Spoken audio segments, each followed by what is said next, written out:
একজন গুমরত ব্যক্তি শিলংয়ে বসে আমাদের সাথে বৈঠক করছে আমরা কিভাবে আন্দোলন পরিচালনা করব ইন্টারনেটের মাধ্যমে দিল্লি সরকারের আওতায়।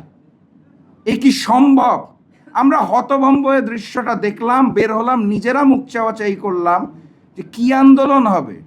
সেদিনই বুঝে গিয়েছিলাম আন্দোলন আসলে হবে না। আমাদের প্রক্সি প্রধানমন্ত্রী উনি নাকি গুমরত অবস্থায় ছিল। 2023 সাল আমরা ফ্যাসিস্ট হাসিনা বিরোধী আন্দোলন করছি, বিএনপির নেতৃত্বে আমার দল জাকপাও।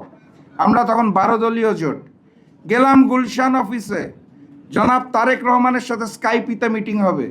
স্কাইপি ওপেন হলো, আমরা দেখলাম স্ক্রিনের মধ্যে এক পাশে জনাব তারেক রহমান, আরেক পাশে নুডলসের বাটি হাতে নুডলস খেতে খেতে সালাউদ্দিন সাহেব।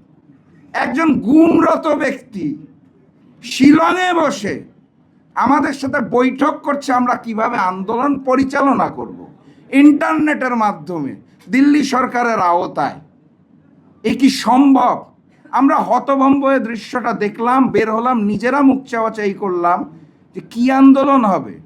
সেদিনই বুঝে গিয়েছিলাম আন্দোলন আসলে হবে না। বালুর ট্রাকও নড়বে না, ঈদ আসবে ঈদ যাবে, আসলে কিছু হবে না। আল্লাহ যেদিন কবুল করবে তার আগে আমরা আসলে পারবো না, এটা আমরা বুঝে গিয়েছিলাম ওই দিন। এবং আলহামদুলিল্লাহ আল্লাহ কবুল করেছিল দেখে জুলাই যোদ্ধারা জয়ী হতে পেরেছে। আমরা কিন্তু পারিনি, রাজনৈতিক দলরা পারে নাই।